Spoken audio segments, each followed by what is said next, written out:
Well, hello everybody, and welcome back to Drawing with Jack. I am your co-host this evening, Mr. Logan Gifford, Not a whole along with lot. my the Welcome host to of this evening, the Drawing host with the with most, Jack. Sorry. Mr. Caleb Marazi. Welcome to episode 35 of what is supposed to be Drawing with Jack. Unfortunately, Mr. Jack Haynes is not going to be here with us tonight, so it's kind of going to be more of a recap night for me, I believe. I haven't been part of the show here in a minute. I've had some personal things. I've been a little sicky, and And we're glad to have you glad to be back. back. Glad to have you Glad back, to be man. back. Glad to Glad. glad to glad to be here, glad to be heard. Like I said, kind of like I was talking to you about it earlier, man. We got a lot of moving parts going on. Supposed to be getting back to work here soon. That's good to hear. I know Um, it's been on your mind. yeah, and then we got the wedding coming up about a month or so out from here, about 5 weeks. Okay, so when this podcast breaks is about 2 or 3 weeks out from that. So you guys know Logan's wedding's coming up. We could definitely use lots of gifts for him because, he's well loved. Thank you, thank you, thank you. You can pin $1 on a shirt, from what I understand. That's the tradition, right? You do that at weddings too, or it's like $1 to dance with the bride. What's the Louisiana tradition? I think it's yeah. You pay money to dance with the bride. It's the Is what it birthday is. money on shirt, right? The pin with the Yeah, you pin dollars to people's clothes. Yeah, okay, gotcha. I've heard of I've heard of it like being a bag or an envelope sometimes too, or some people just come in, slide you whatever money into the bag and they can dance with your wife or a song. That's cool. Yeah, that's it makes it very friendly that way. We haven't even introed our guest for the evening, which is Margot Arostegui, who is coming this evening to talk with us about their lives and everything that's going on. Um, she is a social activist and a radical because she cares for people and wants society to be better and for everybody and not just for like people who are rich. Unless she's Absolutely. changed drastically since the last time I've talked to her. Um, she will, I think she's hanging out on the Discord. Can you see her? Let me Hang on, I'm gonna pull it up in the app real I quick on my I don't phone. s- I don't see her in the channels, Yeah. and I don't think I'm officially friends with her on Discord. I need to be. Well, she's part of the Discord. She's joined today. It is great to have her on. Like I was saying, I haven't talked to her. There she is. What is up? It's Margot. We were just introducing you. How are you? I'm good. How are you, Oh, dude? It's What's so up, Margot, cool. oh sweetheart? my God. Um, Ooh, so it's yeah. good to see you, or hear from you. This is Drawing with Jack, and unfortunately, there is no Jack. So we're playing an episode of Drawing with Jack in the background, so you can see some of the work that's happening as it's happening. It makes it a little more visually interesting, but of course, we're more excited about you being here. So tell us what is up. First of all, do you have any socials that you want to shout out? So if people want to find out what you're about and where you're at, they can do that. Um, Shoot, not currently. I'm part of a mutual aid organization. Okay. Um, but we don't have any socials. If they do have any interest in like joining, I don't know, maybe post production get the signal for everyone. But Right on. nothing like Yes. Instagram or anything currently. Anytime you get me Or anything, also I just can look put into in your the. local mutual aid. You know, look into any Wait, because what? this is a nationwide.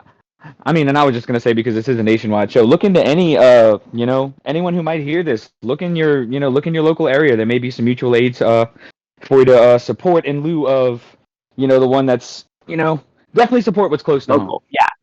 Yeah. Yeah, Right. Well, that's absolutely. the I mean, idea, and right? if there's find the hole, fill the need, man. Like whatever they said in robots.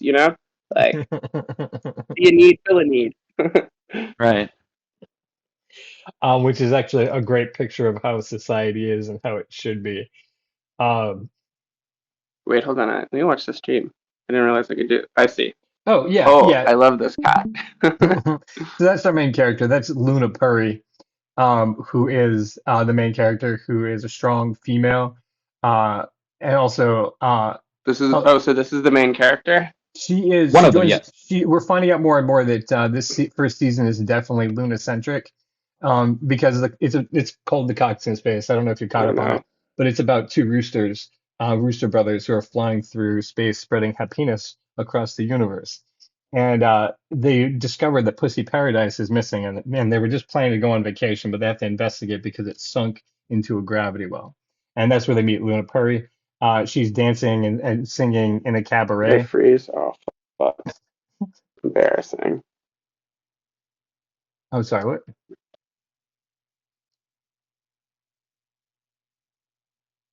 But no.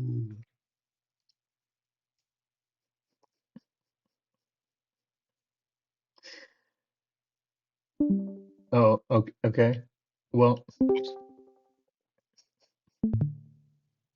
are you? Testes 1 2 Margot, do we have you? Do we have you? Okay. Oh no.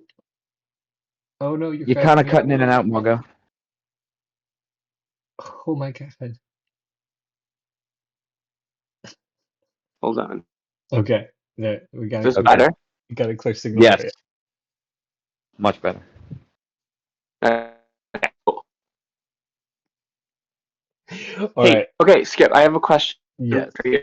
All right. Remember that top D6 game to play? Pop. Say it again. Uh, like, do you remember the tabletop like D6 game we used to play where like you would roll for control over a character? Yeah. So the game used to be called The Voices in John's Head, but I Right. think he's Right. reworked it a little. Yeah. And we It, we we played it. I think yeah. one of the first times you came over to my house, Skip. We did, and it was hella fun. We crafted a story because of the roles and Logan's like suggestions based on the challenge. We crafted like a really good screenplay that still haunts me as being undone. Because it was a fantastic story. But yeah, no, I call it they die at the end. You can actually go to wigbags.us if anyone's interested in doing it. We can play it virtually on Discord.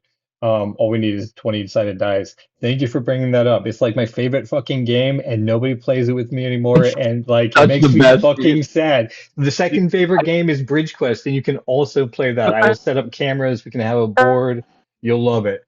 But Dude, I've been wanting to play for so fucking long because I remember the name of it, but I have like a consistent D&D I'm a ooh, member of, okay. and it's fun. Uh, That game's so much fun for just like a handful of people, like at a bar or something, you know? It's so much fun. have you been able to play it? Yeah, I played with you at the mission. I know how you get to play it at bars with friends. That was what the question was. I didn't think about that Oh no, application, but hell yes, that's fun. I couldn't remember. Yeah, I couldn't remember.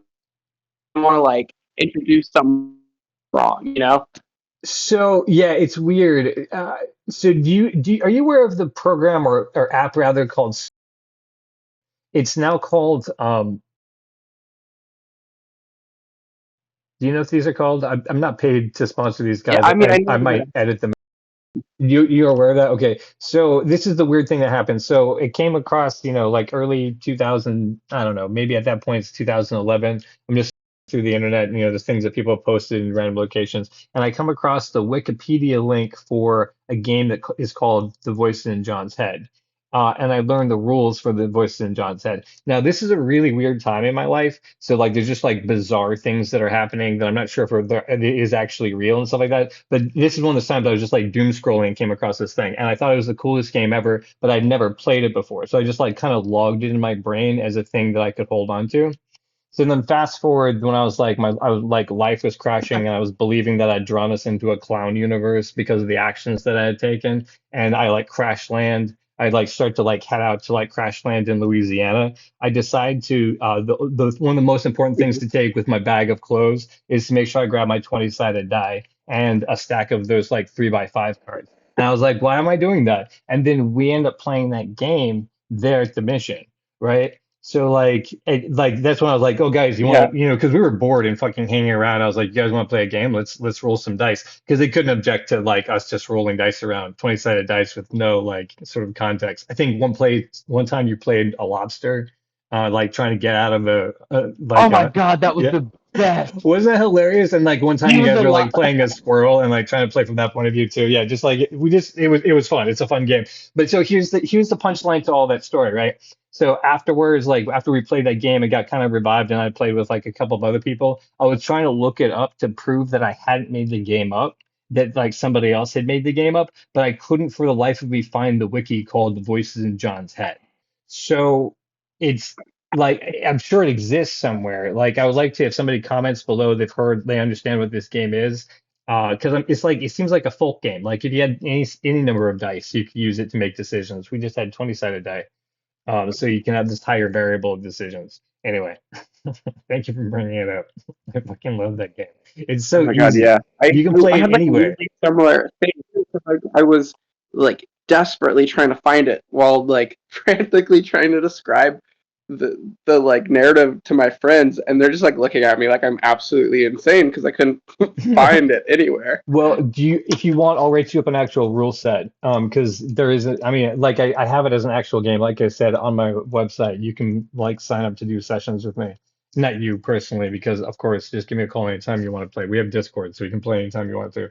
But like give you an Absolutely. actual rule set so you can explain it to other people because there has been a little bit of nuance that I added to it because I played it a couple of different sessions with the long-term people to see like what you can do and how. And we had this wonky system of bonuses, and I figured out how to make it cool. So um, I'll give you that too. I remember that was one of the That's things we awesome. actually started to develop in, like when we were playing it at the mission, was like character card bonuses. Yeah, exactly. And like that's the thing is that I just open it up like a lot broader, and then it puts you up to risk against the dealer, like you're gonna lose control because you're trying to like get more bonuses, so you get like this challenge the dealer kind of moment, and then you get to like pick up all these like free bonuses, like make the roll whatever you want to, also. So. It's fun. There's a bunch of little rules that make the game super fun. And like you said, it's really fun to play it like, just in like any large group setting where people are just hanging out. Parties for one, but bars for two. So tell me about your D&D Yeah, adventures I mean, and because I'm sorry. oh no, you're fine. Give me your thoughts. Um, Adding on, it's like it's really kind of icebreaker, It just keeps people engaged really easily. So it's Yeah. really a lot of fun. And it can be really fast too, because people can die pretty frequently. It's weird when the game goes on too long. Like even if they don't get the hang of it at first, like once they like people have died a couple of times, then they start making like cool objectives and then adding their powers in ways that they want to use the character.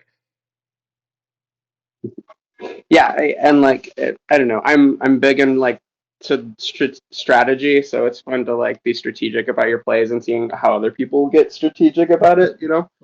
Exactly. Exactly. I Like still that. think one of the most It's fun just a bits really that came out of that game for me, especially like almost every time I play it, and it's my own little running gag, but every time I play that game, I make at least one of my objectives to poop myself. And it makes for such intriguing times and places to just absolutely unload in your pants. Well, yeah, because it's Logan, it's not about the fact that you get your goal, it's where your timing. And that's what's so Right. funny. Like you like save it for like the perfect moment. And like that's the thing about the game as it turns out is like so the point of I should just explain it to anyone who's listening so that you can also understand what it is. It's like the difficulty of a task is set on a range between 1 and 20. And so, and that difficulty is always set in like what your situation is based in, and who you are as a being, right? And I think you guys found that out. If you're a lobster, you can only jump so high versus like an adult Right. human, right? So you just, Feel like you can't crap your pants as a lobster because lobsters don't wear pants. right, yeah, exactly. They have to find some way to get Right. into pants and claim them as their own. Yeah, Yes. exactly. So like, and every time somebody wants to do something that may have a challenge difficulty to it, even if it's like one, you just like tell them what that is. And so then you set that whatever that range is, and then if they roll over it, they succeed, and if they roll under it, then they lose and they don't get the challenge. And when they lose control. I should probably back up. You guys know the premise, but I'm going to explain it for an audience. Everyone who's playing at Right. the table is one of the demons or the voices in the main character's head, whoever the main character is. And all the demons have different objectives that they want to get done while they take control of the body. And they have special powers that they can use to accomplish that mission. But they're really worried because if they press too hard on the human or whatever being they're taking control of, he dies instantly and they lose all control of the body whatsoever. So if people roll a 1, they die instantly. If they roll a 20, they get the ability to gain a superpower, which lets them add like 1 point, like they can change their role to whatever they want to, or add 1 point to the powers that they have so they can build up, and become more powerful demons. So it's really, really fun because everyone gets to pick their own objective and they get to pick their own powers. And so they get to role play. And even if they don't know how to role play, they're just taking on a character and trying to do things. And you're playing in a group setting too. So like everybody wrestles for control, trying to like roll the highest number. And the highest number gets to take control of the main character, whoever that is, and take them on and try to get them to accomplish their actions. So that was kind of a backwards way to explain it. But that's probably the best way. It's just like basic role playing, but it's played on a 20 and it's inverted in a GURPS fashion for the nerds who are out there listening. Everything I did was stolen. None of it's mine, but I love playing the game. And if you want to play it, you can totally play it. But um, yeah. So tell me about your D&D Yeah, adventure. one of my. Sorry, you want to Oh yeah. keep Okay. giving me another one, but know that that's the Yeah, table because I we definitely go want to on know forever, what you're doing over there. but so D&D campaign's been we've been going on for about like 2 years, which is feels like pretty solid for a consistent I mean, definitely, yeah. campaign. Yeah, that's It's my good my good friend Caleb is the DM, and then it's just like all of my little local homies. We get together. We're kind of best. We're already making character sheets for the next one. We're so close to being done. wow. Um, yeah, so I mean, it's completely homebrew sort of camp uh, on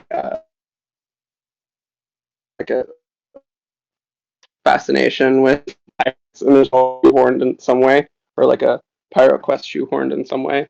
Um, Basically, we're like the bad guys for sure. There's a specific like section in the island where it's where all the if you're slaying onto this, and then each like dead the borders. So we thought it was really cool. We've been trying to like overthrow all of the dead zone. We call it the bone zone. Like take over the entire island. Aaron Casvale, welcome Very to capable. Drawing with Jack with Margot Arostegui and no Jack. Here with Logan Gifford, though. Hello. How are you doing? Margot, this is Aaron Casvale, if you didn't catch his name. He's one of the Hey there. producers and writers for Toxin Space. Sorry I'm late. Oh yeah, nice to meet you. Good to meet you. We're glad to have you. So Margot, you're definitely getting some like breakup and lag. And it's probably gonna get worse with more people on the server, I'm guessing. Um, how are you feeling? I'm good. I don't want to let it's just I don't want to like detract from these conversations. Oh no, not If at it gets all. too bad, just let me know. No. Um, But is there a way to connect through like a more secure signal somewhere or something like that? yeah, let me just see if my Wi-Fi is up and working currently. Thanks. That'll probably alleviate some of this. And it's like at times you're really clear, and then you were sharing about the campaign, and I wanted to hear what it was, and I got like some words, but definitely in and out. I may have been the only one. Is this better? That is better. I am so sorry. I'm not trying to embarrass you, and it sucks. I don't want to be the person to say it, but I also want to hear what you're saying. Do you need one less person on the server to No, it's make it not like better? that, it doesn't make that degree of difference. I don't know. Better. It is. So you said that you were Okay. the bad guys and you were planning to overthrow all the Yeah. adjacent kingdoms and like basically like gut them. Yeah. So we're in true D&D fashion, this final island has one dragon and one dungeon. um, It's a really so Dungeon and basically, Dragon so the campaign. yeah, exactly. So the more slain, the more fallen on the island, the larger the parameters of the bone zone grows, and we were just like, oh man, that's really cool. Oh, you're We want creating an these island evil like from dead guys bodies? to overrule this island. Yeah.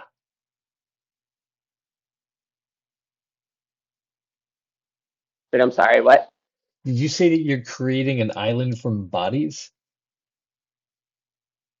Oh well, it's not so much like the island already exists, but there's Sure. a section in the island that grows by adding bodies to it, Uh-huh. dead bodies. They become That's skeletons and they yeah, walk around, that's the and it yeah. creates a skeleton army. And Oh, okay, they're actually it's like okay. run So by this vampire.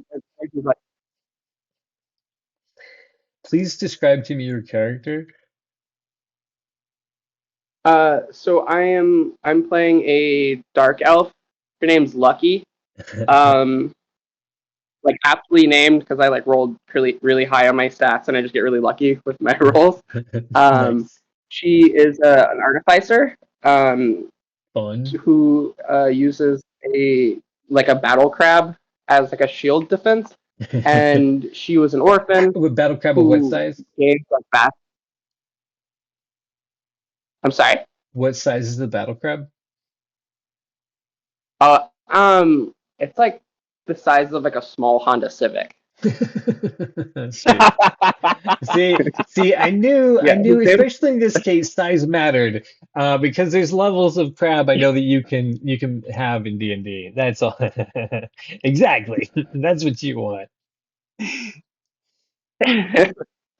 his name's Little Romeo. Technically two because he's died, and I had to revive him. But Oh my Little God. Romeo too. Okay. Little Romeo, the battle crab, that's the size of an RK9. Yeah, exactly. Little Romeo too. Yeah. Sick. You were gonna explain some more. So like a Yeah. dark So elf and artificer. Okay. yeah. So he's like my little homie. And yeah, just our goal is to kind of uh gut these kingdoms so that the bone zone can grow to its full capacity and run the island. And that's kind of it. Like, we'll slay this dragon, and I believe the campaign will be over. Nice. So So, what's the purpose in slaying the dragon? I mean, you're building a bone army, which is awesome. That's been like the whole 2-year campaign. correct. That you kind of realize this, and it's been going out on these campaigns to add more bodies to your army. Right. Well, so this is kind of like in the past, but so there's been other things. Basically, we are just like a mercenaries, kind of like for hire. There's like some destabilization on the main continent. There's a big war. Um, and we kind of just get hired to do these things. But one of our rewards for stabilizing this like forest tribe of like small monkeys, like monkey-like creatures, was a pirate ship. So we captained this very large pirate ship Okay.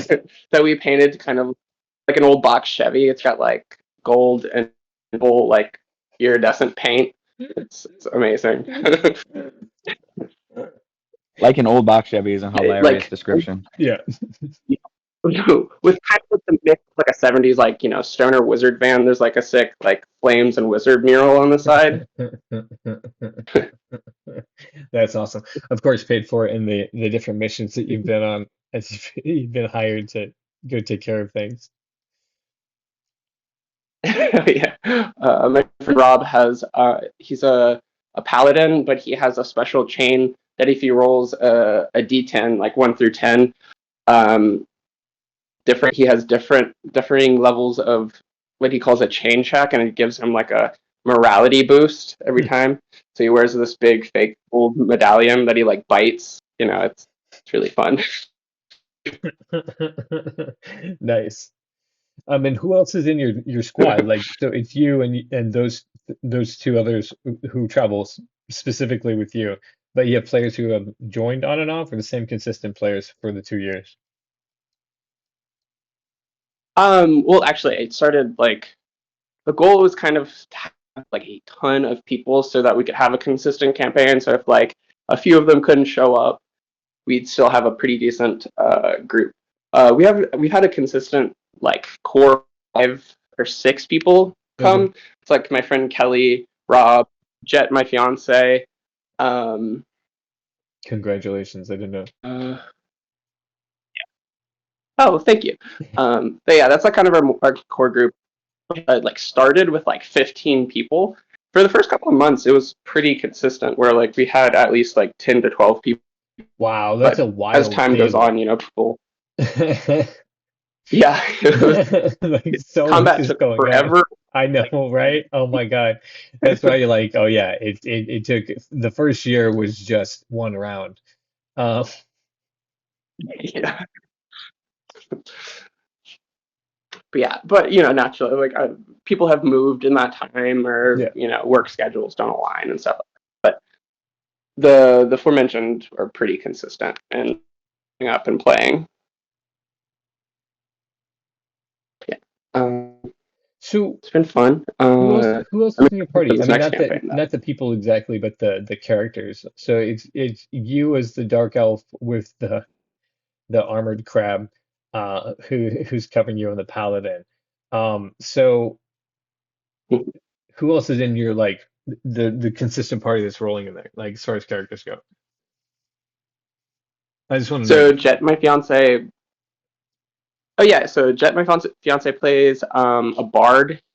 Fun. Um, he's a dragonborn who plays the spoons. His instrument or the spoons, but he's like canonically like really bad at the spoons.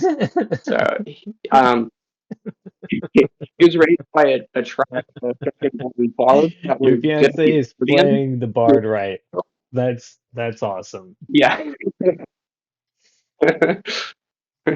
He has like not progressed in his spoon learning at all. It's funny. And nor should he. I mean, as But far as he's concerned, he's done it. He's mastered it. There's no reason to turn back now. no, exactly. And like, he was born in this tribe of dragonborns who were like accordion players and like lute players like for generations. And he like bucked. He had to they exile him, and we found him along the way. And he's just been our little bard support, poorly tapping away at the spoons for the past 2 years. Does that bring like bardic luck and like raise morale and stuff? Yeah, yeah, and Yeah, he's got yeah. like cutting words, so it's Oh, nice. have him like So you actually know leveling up as a yeah. bard as well. I like this. So okay, cool. Human bard, you said? Oh, Oh no, Dragonborn bard. drag. Yeah, yeah, and then of course that. So Yeah, yeah, so does he have then his songs are also like he can yell things? yeah. Like think very poorly written, like folk punk. He's just kind of like shouting things at us that gives us morale. God damn, that visual though. Just like slam This like 7 foot poetry. dragon. Like while he's banging them spoons. we got him like little tiny spoons so you can, act it out in real time. It's great.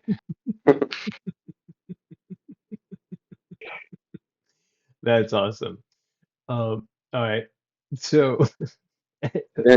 I mean, I'm sure it only gets better from here, right? Who else is on your team? My friend Kelly, I'm blanking on what he is exactly. But his lore is just really fun. He so his original character died mid game, Oh no. but he Rest in yeah peace. What happened? yeah I actually missed this one, but we were Oh. fighting a giant gator. Yeah, so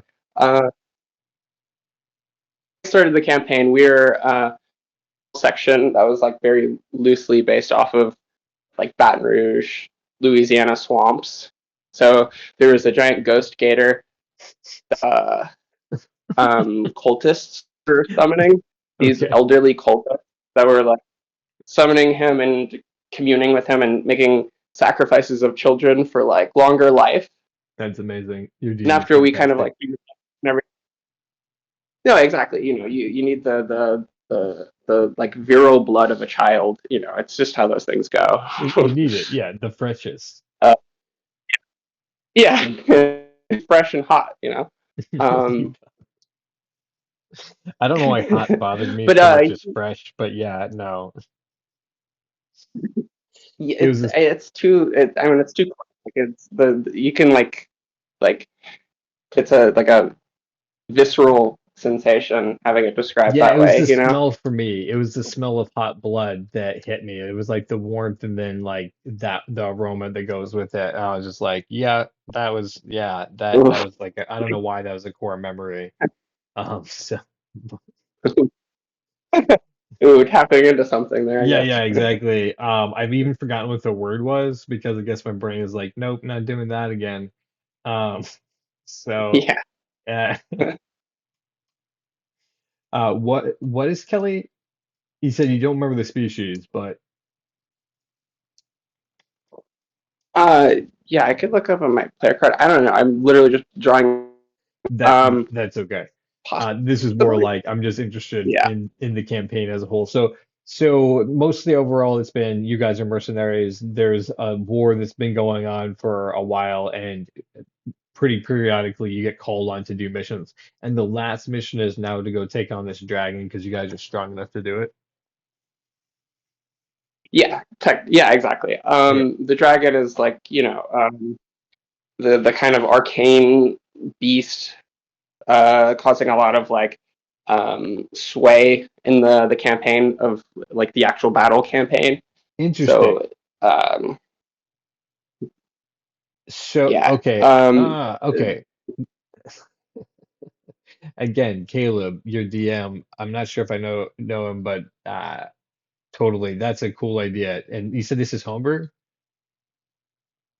Yeah. I mean, it's we're using the what is like the D5 model or whatever the most recent D&D model is. Right. I mean, But yeah, yeah, the obviously story. you're using the system. Okay, so the most recent five, but the campaign is self-written.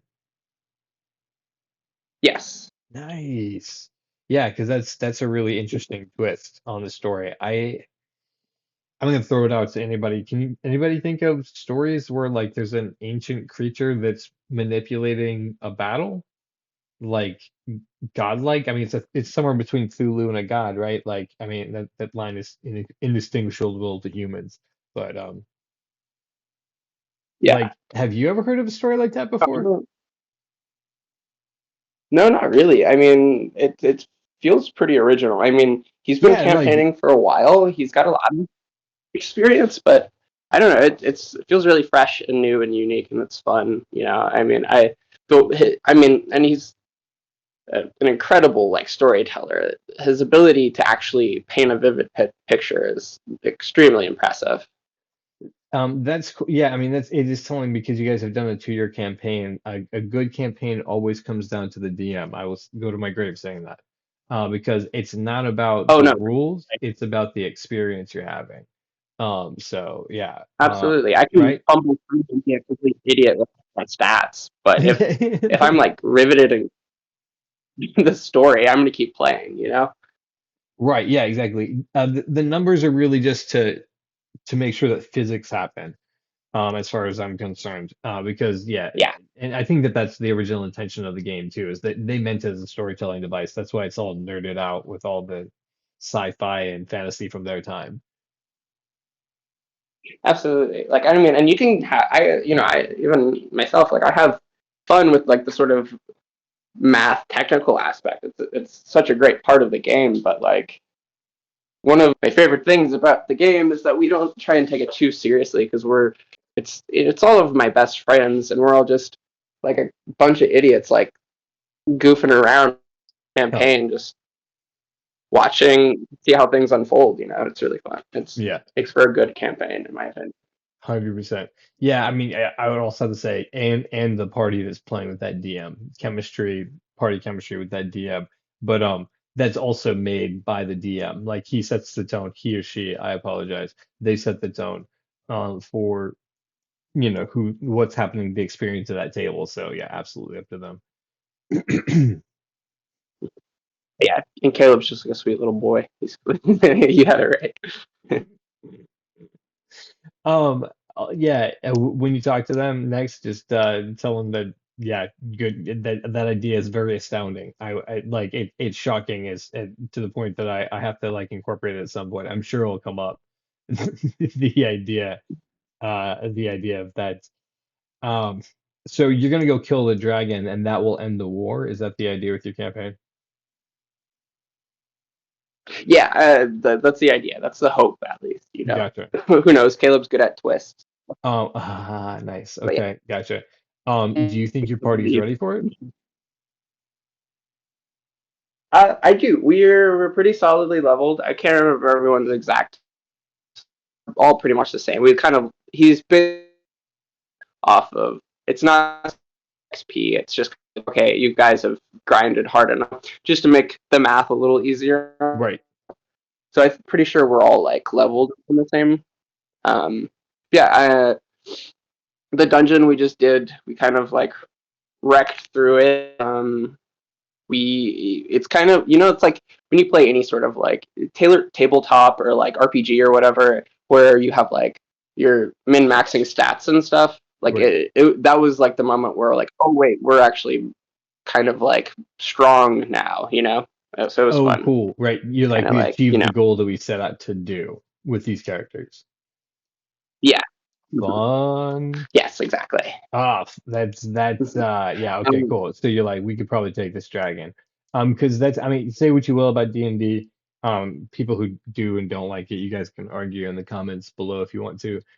But also, they try to keep all their heroes and villains equal, right? Like the ability to conquer things is achievable, and that's kind of like what the goal is balance, with that role playing system. So it is really well balanced. So if you guys are like, we're powering through, it's probably time for a dragon. yeah, that's what it feels like. He's definitely punished us for getting a little like cocky in the past, like Good. it Because was, he knows your yeah, actual stats. we Like you might not have him in like on point, but he's definitely like he's aware of what he can throw at you. yeah, for sure. When do you plan to take on Pretty that so, dragon? I, we're taking like a week break.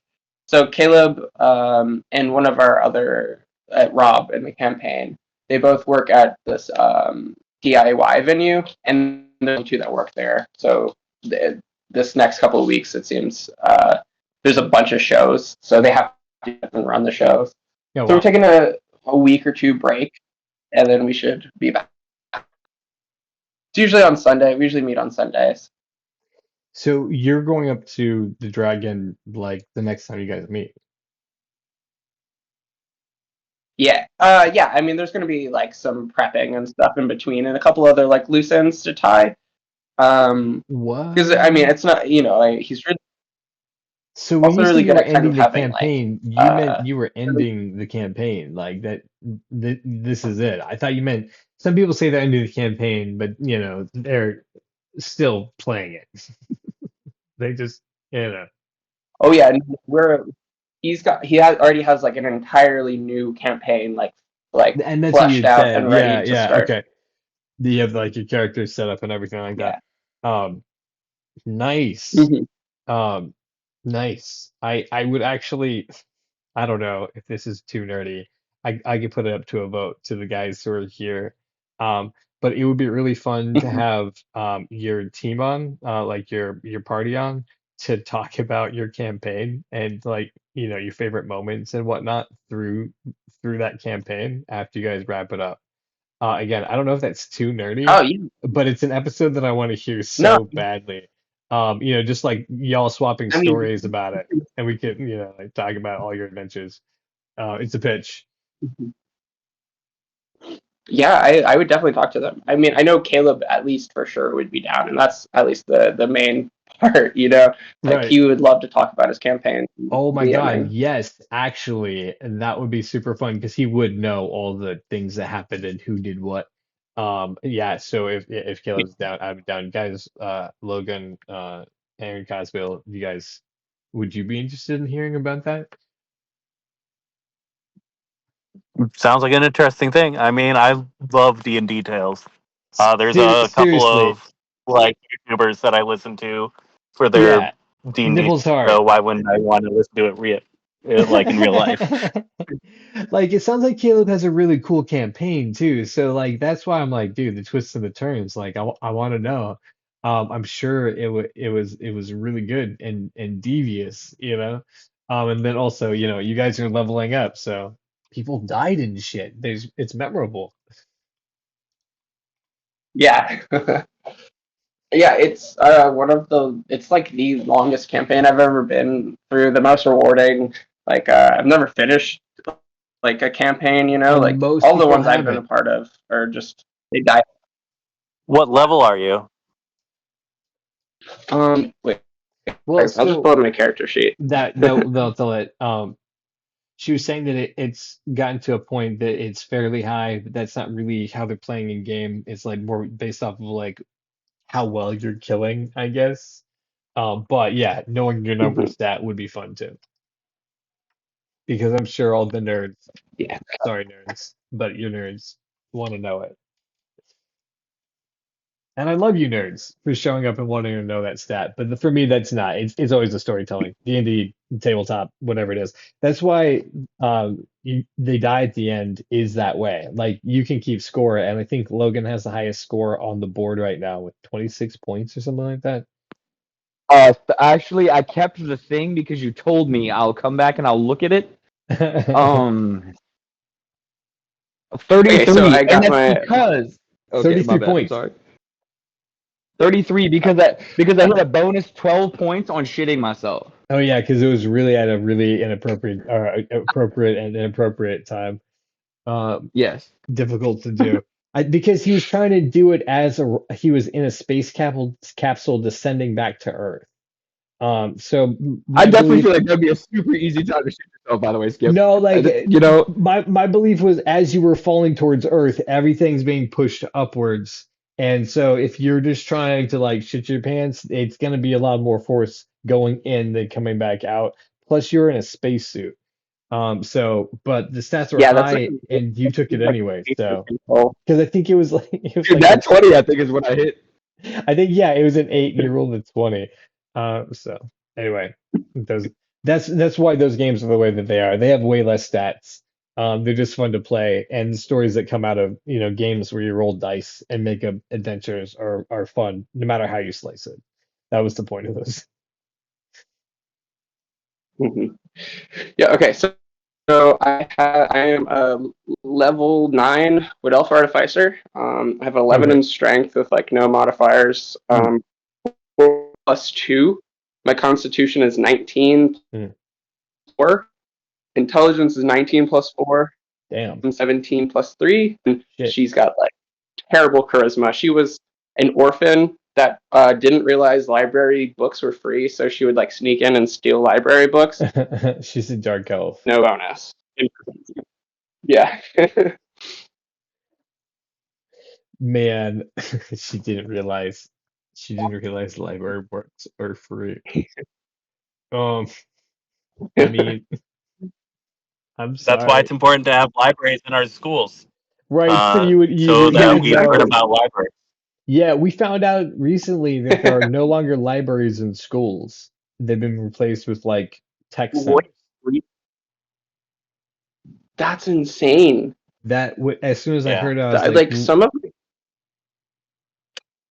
that that's was a so fucked dramatic up. cutoff. I was I- dropping it to you. I apologize. It doesn't work with the delay as good. oh yeah, but no, like that's insane. I can't believe they do that now.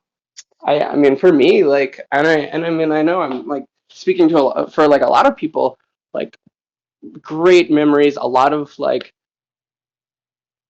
fostering a lot of like world happened in my school library. Right. Exactly. Yeah. And That's crazy. and that is, yeah, I mean, like, and you're saying a lot of people because you mean a lot of people like nerds who want to know information and are curious about stuff. Like that really there needs Yeah. to be a place for little people to be able to do that, and big people too, so that information is freely given, so you don't have a stupid population. Yeah. I, At and like least some place to get I their would, Goosebumps books. Even Like, just goosebumps books, yeah, like sparking their there's a imagination and getting them boxcar on the pathway to children. horror. Yeah. Yeah. like a national statistic that's like apparently like universe. Like you can tell how many are supposed to be in a prison through reading comprehension, and like you're not fostering that, you're not educating our kids, continuing that prison pipeline. It's just actively cutting those things out of like because like I've never met a child that wasn't just immediately curious, you know, and Exactly. guarantee super geniuses that have all of the answers. You need a place to go and learn and be educated for free. Yep. Yeah, exactly. And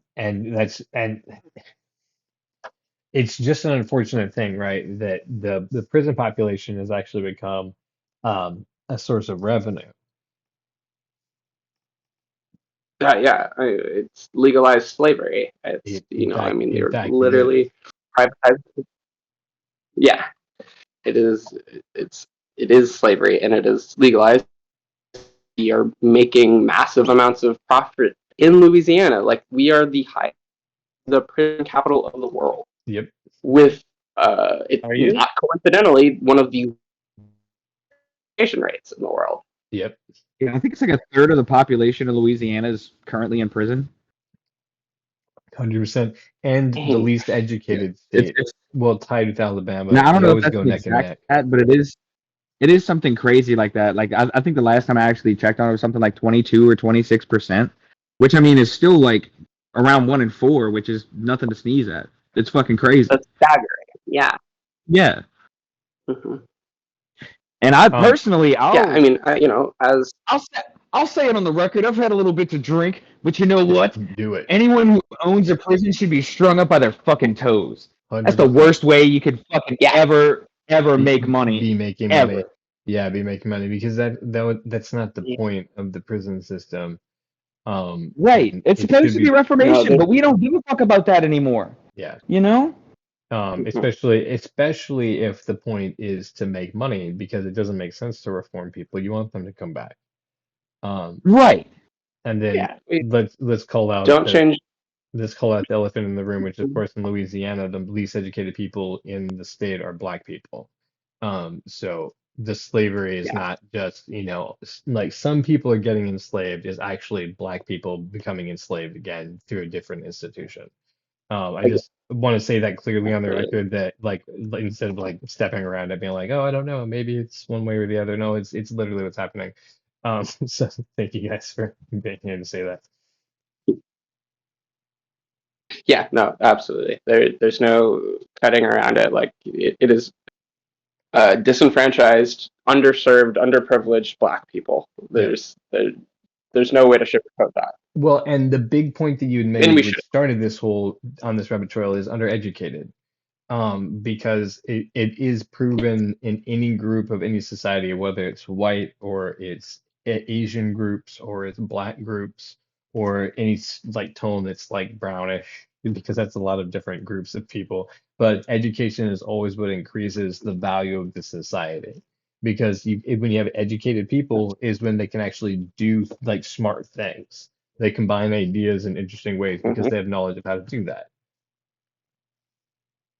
So they're informed citizens, knowing what can happen to them, how to approach a situation with thinking skills, like fostering those things at an early age is extremely important. Right. Yeah. Learn history, boys and girls. What's that? Yeah. Learn exactly. But I was just we're adding seeing in, right now like if, carried away. because honestly, I can attest to this as well as can Margot about Margot, I'm pretty sure you as well as I both went to public school for most of our primary education, correct? Oh yeah, all the way through 12.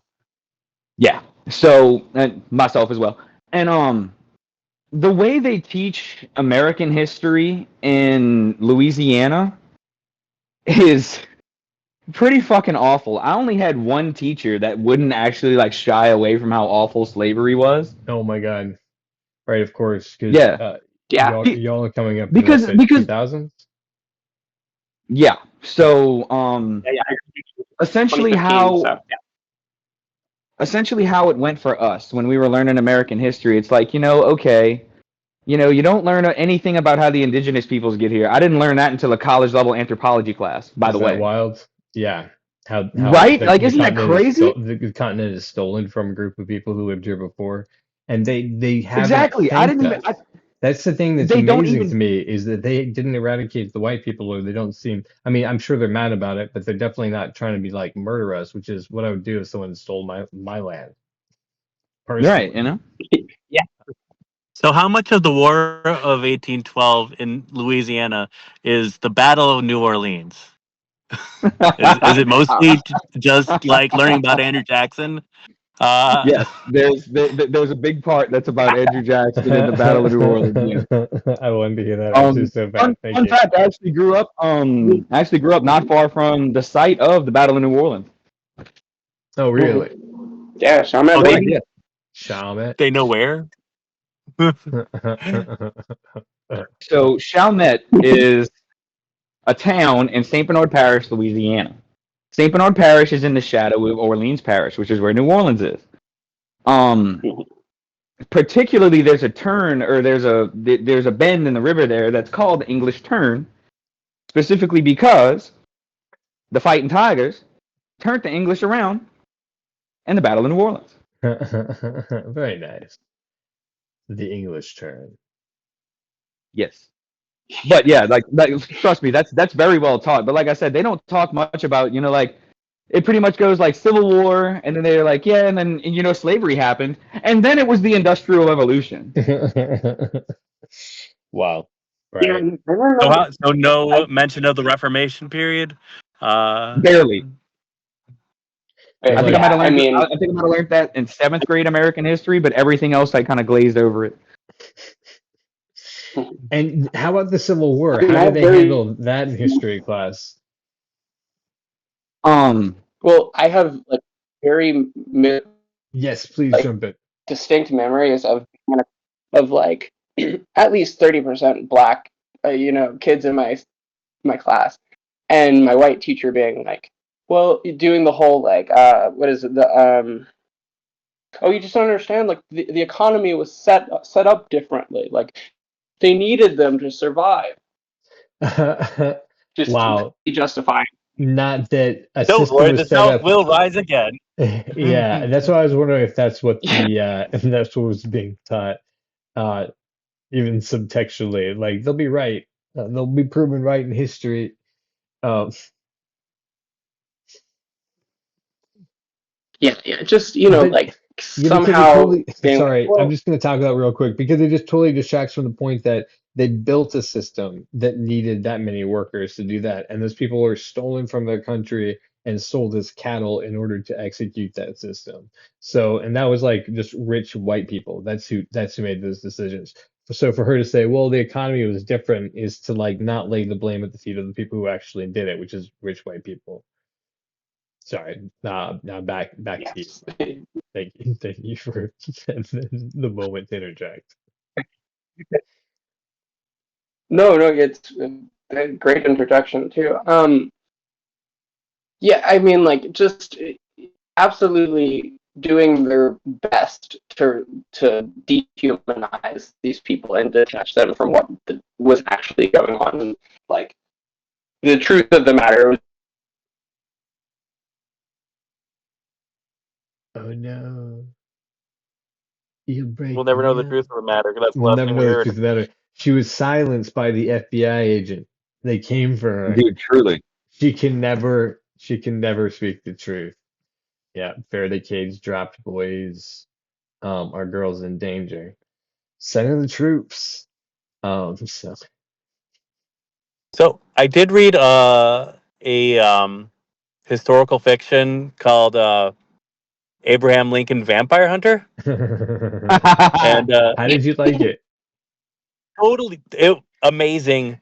Like that person did their research and made it all plausible and totally recontextualized the Civil War. It was Just actually saying, vampire That's hunting. pretty sick. because because those slaves just ain't for uh picking cotton, but they're for blood. They were for the vampires. Hmm. Well, okay. Also, great metaphor because that's actually what they were for. They were really just seen as like, yeah, they put food on the guy's table so he doesn't have to work. That's the fucking sick Yeah. thing about slavery is it's like, well, if I'm smart enough, I can get 100 people to do my work. And then you're like, yeah, but you're not doing the work. And that's kind of the whole thing about work.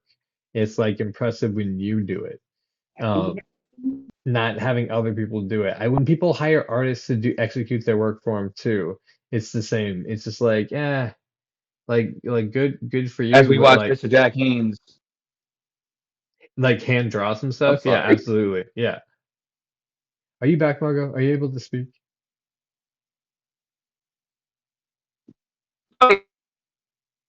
Oof. Woof. Yeah. She got that robot voice. No, Can it's you just Have you a guys condition seen? of being trans, robotic.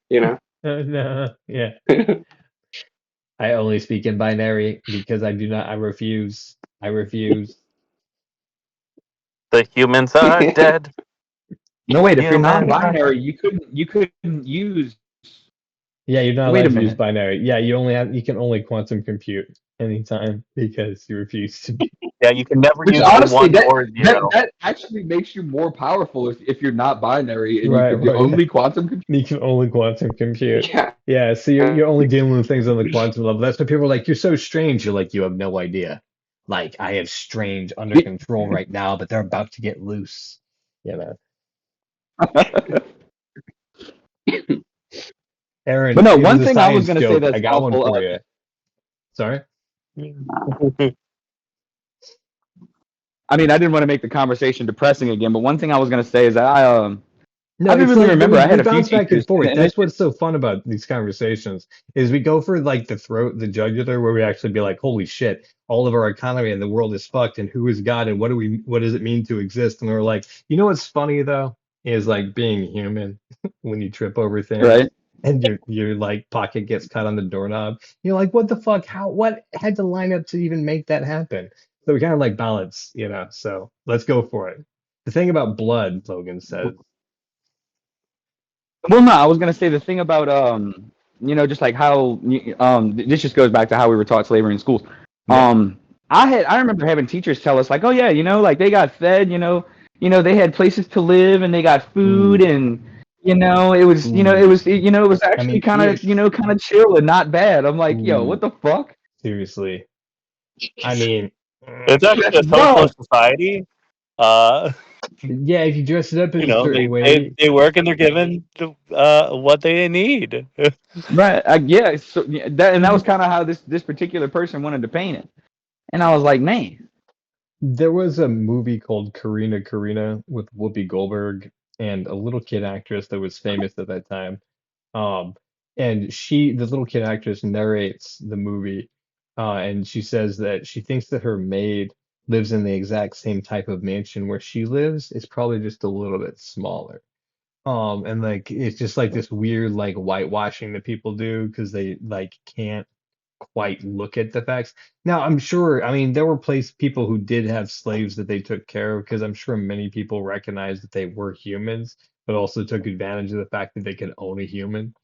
Um, Yeah. the idea is just so fucking crazy to me now. But I'm glad we live in a time that can be an absolutely insane thought for at least some people. But goddamn, you other people still thinking that you could own a human being in this day and age, or that somehow one human's like DNA makes them superior to another human's DNA when it's all accidental? Like, what the fuck?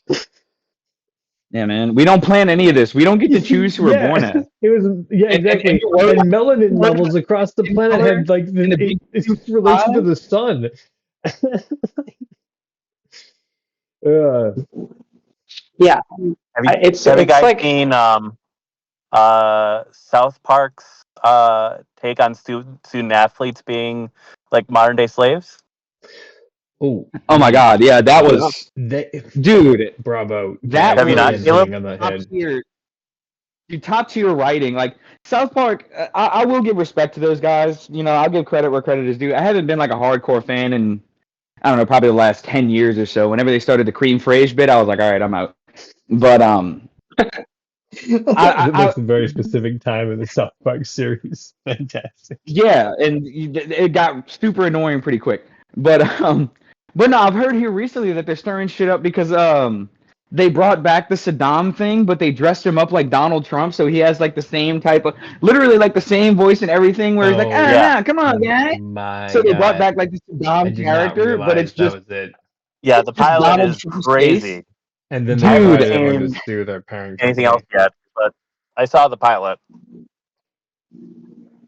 Like and I've heard they're they doing great shit, and they've always remained pretty relevant. So, I definitely got to give my hats off, credit where credit is due for fucking always being able to, I hit mean, the just nail on the every so head with it. often they just hit the culture on the head. Like Hmm. they had a whole special during COVID where they aged up everybody, and it was like a post-COVID dystopia, uh, Wow. and they're trying to uh, uh, just like trying to go back and change things um, Interesting. because That everything was so bad. Yeah, right, it that's was really interesting. cool. Uh South Park Uh, premise. Jimmy is a late night talk show host that like Jimmy Kimmel. Yeah. yeah yeah He laughs a lot. Is it a Jimmy Kimmel yeah impersonation? no, it's just like uh Jimmy, who was always into comedy, who like they just aged him up and Gotcha. made him to like a talk show host, but like all of his jokes were non-jokes. uh Wow, I what a don't great know. audience. Yeah, what a great audience. I gotcha. As per usual. Um, nice. Guys, I'm gonna take this moment real quick just to shout out that we're listening to Drawing with Jack, which is a Cox and Space podcast. We actually have three of our producers here on the show: Logan Gifford, Aaron Cosbill, and myself, Skip Marazzi. Producers, co-writers, and voice actors for Cox and Space. So we're making this show happen along with a bunch of other people. If you guys are interested, you can join Cox and Space and join our crew here at coxandspace.com. That's COX inspace.com, and that will give you access to our Discord where you can come watch our episodes 7 nights a week. And then also it will get you access to our Facebook, so you can come talk about the things that fascinate you on a Cocktail Space podcast. We love people who are interesting and interested in things. So if you're one of those people, we would like to talk to you. Get connected with our Facebook, talk to Aaron Cosgrove, and we'll get you on the show. You can also get attached to our Patreon, which just $5 a month supports this show and keeps it rolling for those small costs that we have going on as we're getting our pitch package together for Cox in Space. Um, so we appreciate that you're here listening with us. We're here with Margot Arostegui, who is talking about living in America and D&D and pretty much everything else that we want to. So back to the show. Everything under the sun. It's been a real potpourri conversation, and it's been fun. That's good. Yeah. Um, I did have a question for you, Margot, if you're down. And I was wondering if you wanted to talk about your work Absolutely. at Mutual Aid and what got you started with that. Oh yeah, I'd love to. So I work with an organization, we Heel Splitter. Honestly, like I can't tell you exactly what a heel splitter is. It's a muscle. It's important to the ecosystem. I let my friends name the thing, and we're rocking with it. It's important to them. They're big into like ecology and stuff, so I let them do their thing. But our main focus right now, we have a current mission, at least I should put. So in Baton Rouge, there's a organization called Keep Tiger Town Beautiful. Okay. It's pretty well funded, well taken care of, and on the surface, it's a solid organization, right? Like the goal is to clean up the trash and debris, and they do that. They deliver on that. They clean up the highways. They put in these little special trash cans for everyone. But Nice. under the surface, it's ran by some extremely reactionary right wing members of the community, and their big main goal is displacing homeless people. And the homeless population, Baton Rouge has an extremely high rate of homeless individuals, and they go into I'm homeless not camps that are like. I'm not gonna lie. I saw you post about this, and this is exactly what I wanted you to talk about. So thank you, and I apologize for cutting you off to say that. So um, Oh yeah, no, of course. it's funded by Keep Tiger Town Beautiful is government funded. I believe they have. I don't have the exact numbers off the top of my head. It's also donation based, and it is Okay. also. Um, Okay. So but yeah, so the they go into areas like stuff that aren't even like publicly visible. They'll go out way out of their way to displace these homeless people, take and discard of their belongings, meaning like their backpacks with their IDs, which fuck that. I can attest for when I was Yeah, homeless. That is exactly. As someone like who's lived on the streets. huge thing. Yeah. Yeah. When you lose So all your stuff, you've that lost is our everything. Fuck those people. everything. Yeah, exactly. And they post about it on Facebook. There's tons of like little photo ops where they're holding someone's sleeping bag like it's some white guy with a fish that he got just caught, smiling like, look at what we did. So that's some bitch ass shit. Yeah, yeah. that truly I is. apologize for my outburst, but you Yeah, know what? no, for real, that's fucked up. What was the group called again? Keep Tiger Town Beautiful. I'm sure they have a Facebook or something. Yeah. So I mean, Oh don't yeah, take they our should. word for it. Absolutely. Margot's opinions are Margot's opinions, and the ones spoken that we've just spoken right now are our opinions, and don't represent Cox in Space or anyone else on this podcast or the Wigwags as a company. It's our opinions, but fuck those guys. Um, and so I just want people, if Yeah. they want to look Fuck yeah. into it, obviously they can look into it for themselves. And I just want to mention the name of it again.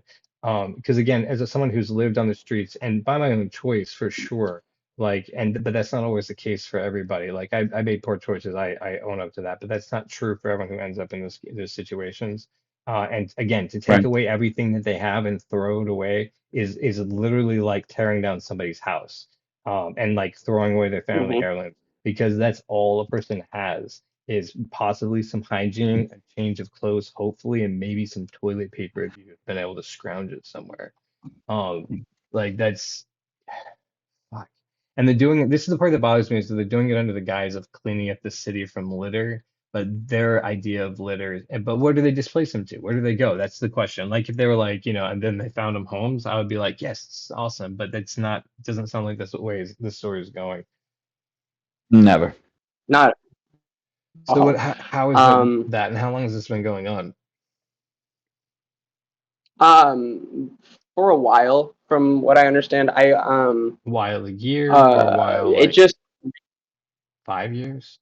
like I believe I was unaware of it, and even Okay. myself. So that's part of the thing is we're trying to awareness to us because Right. I have spoken to us to understand and eating problems. Oh my God. You I'm know, so from sorry. like You're breaking up so their bad. position. I'm sorry. No, it's not. I want to hear everything that you're saying. And again, the FBI has been like Yeah, circling no, your house with their, whatever the disruption yeah, being. I can. I'm just kidding. I'm like, there's no need to get paranoid, but also, knowing American history, take precautions, please. Um, OPSEC is a big important thing. Everyone should learn OPSEC. That's a different tangent, but learn how to be secure. yeah. But yeah, Also, so yeah. obviously raising awareness of these things. The other like facets that we're trying to aim is that there's, like I said, they are doing reasonable things. Cleaning up trash off the side of the road is And not that's an the part inherently that bad bothers me thing to so do for much. your community. Like, don't post as good and then do bad. Although, I mean, that's the part. Like, Yeah, they are thinking of humans as trash. Like, that's the thing is they don't think they're doing bad. They just think that the humans there are trash, along with all the rest of the trash. yeah, And that's the part that's like absolutely. They nuts. Those are see homelessness. people. Yeah, homelessness is a moral failing to these people. You know what I mean? Like everything is your decision. You chose to be an addict. You chose to be homeless. There's no systematic issues that could lead to homelessness. There's no holes in the net to fall through. It's perfect, and you Right. made these choices. And Yeah, it's not a shitty it's just economy an that is absurd. is one emergency away from any one person ending up on the street. Um, Absolutely. yeah, that's you just fault on the house note. Yeah, exactly. When you tie that moral decency is tied directly to how many finances you have, that's where you create a big problem in people's thinking. And so I'm gonna ask again, where do they displace these people to? They steal their stuff and do the act of well, it's theft, and also what's the destruction of property. It's two charges that they should be charged with. But then where do the people go? Do they just tell them to go leave?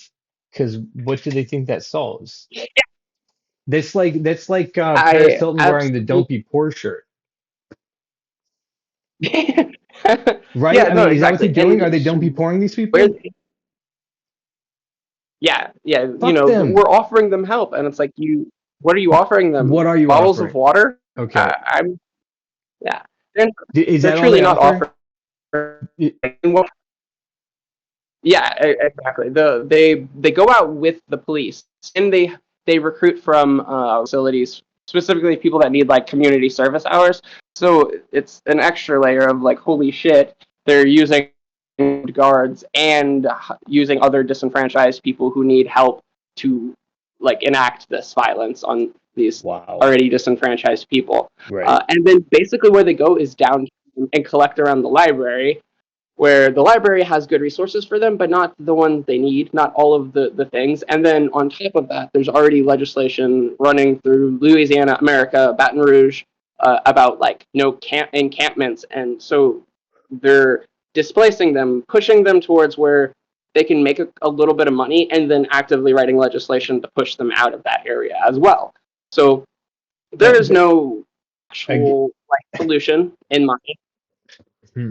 They're just Yeah, well, trying to move them around. And yeah, and that's just the big question. And so like, okay, so you move them out there of you go. Louisiana, but these people don't stop existing. they now exist in either Texas or Alabama. Um, and so you just keep moving around a disenfranchised group of people, because then you have a wandering caravan of people, disgruntled people. I don't know how people think that's going to turn out good for them. I mean, you're actually just creating pirate armies, like on the land, um, who they're not allowed to be anywhere, Yeah, so they're non-citizens. What do you think they're going to do if they can't get food but still need to eat and can't get shelter but still need a safe place to sleep? They're going to take it. they're going. That's just going to happen. Yeah, Um, I mean, that's the thing that's crazy to me about that whole like legislation. Not the let's solve the problem that we have a bunch of houses that are unoccupied and there are a bunch of people who need houses. Let's solve those two problems in the same go. It's that let's make it somebody else's problem, but that always backfires. Like it never like why is there no long-term thinking, do you think? um, I probably more so the fact that they don't actually care. You know, I mean, like the True, as long long term as it's not my solution problem, right? seems to be, yeah, it's either wash their hands of it or incarcerate them for minor offenses and continue that cycle and make a little money off of it. You know, Right. um, Why solve like homelessness when you can make a when little money these off of them? absolutely. Yeah. Um, it's very common for these people to get arrested for whatever, you know, public camping, public intoxication, whatever. Go do their 30, 90 days in jail and then just be dropped off in front of the library. That is their only safe space, and that even that is shrinking. Mm. Wow. So I guess it Right, of brings course. us to what As our libraries are defunded as well.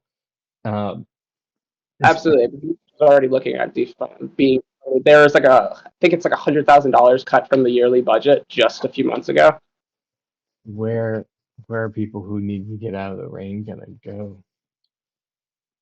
Oh my God.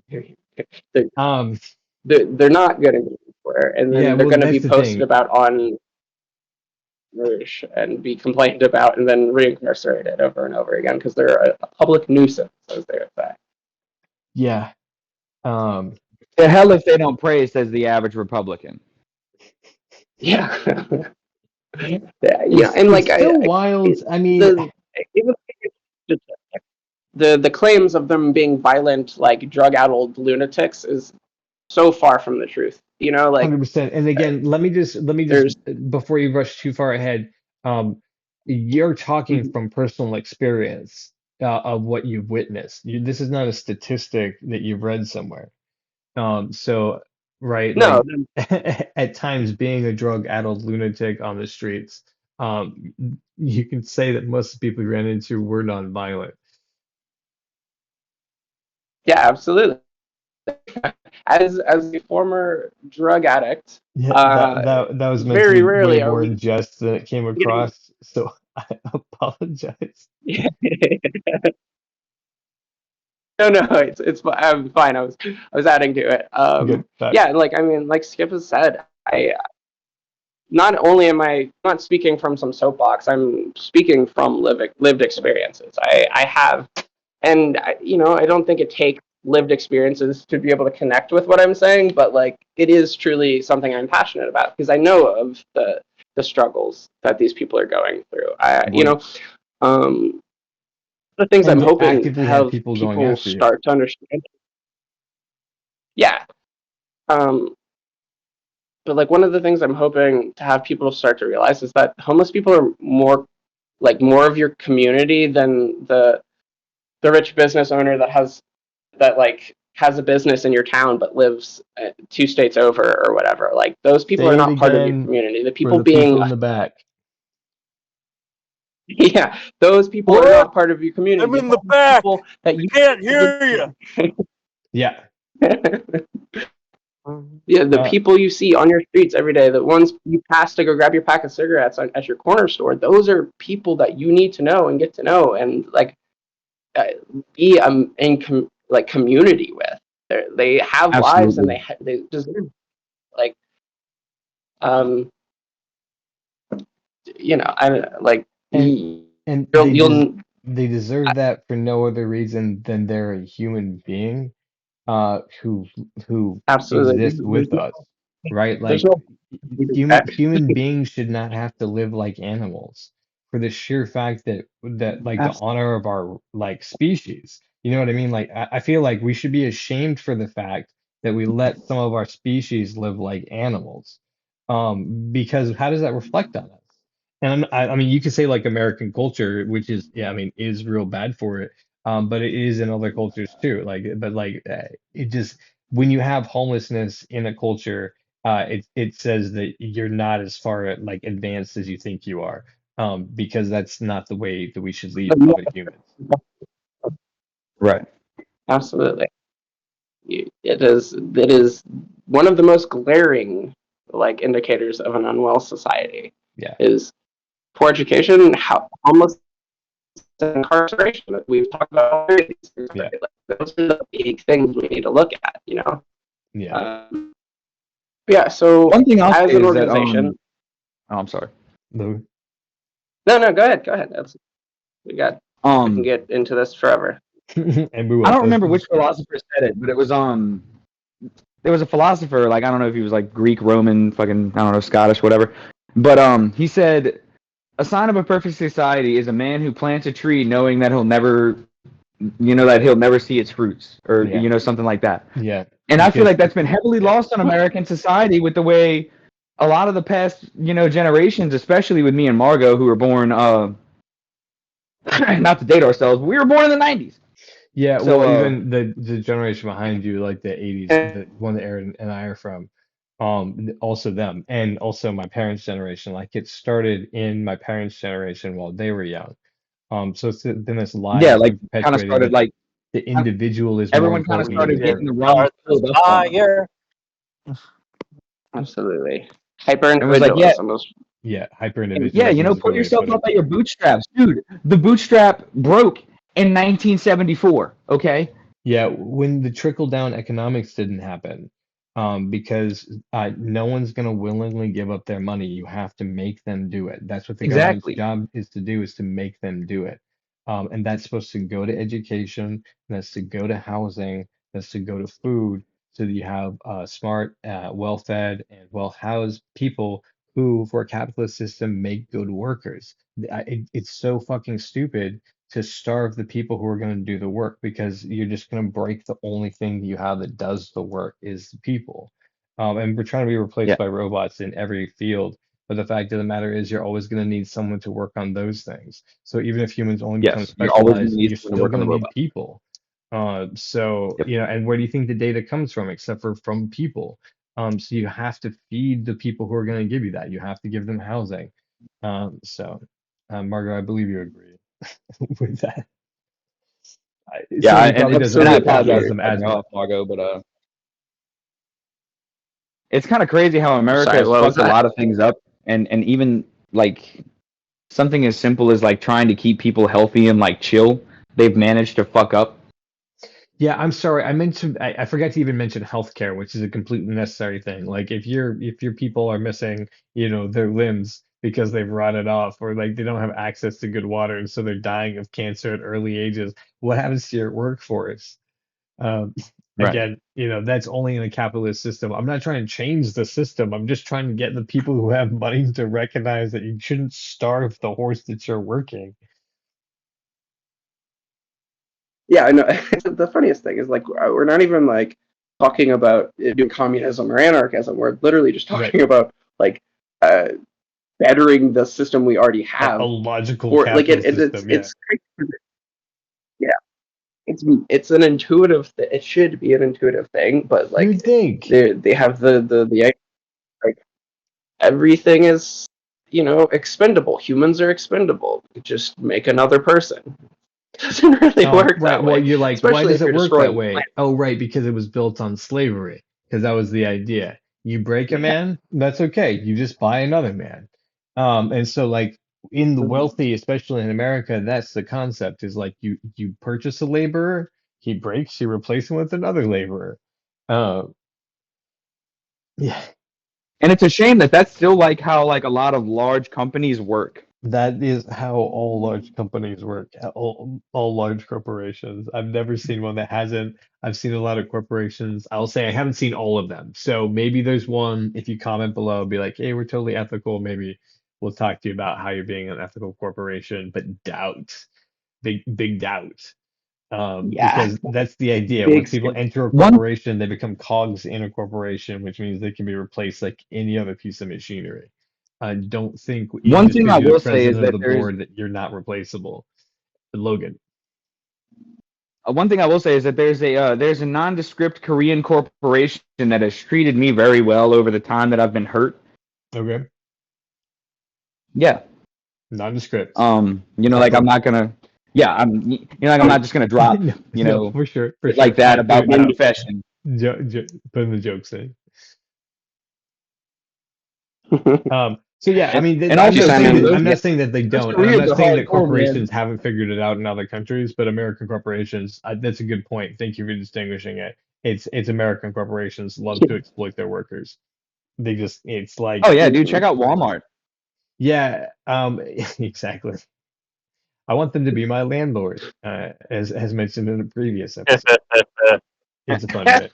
If you guys haven't So seen I it. did want to kind of dig into the title, like what if we could do a callback, just like a quick one. Oh yeah, What brought that on? Aaron.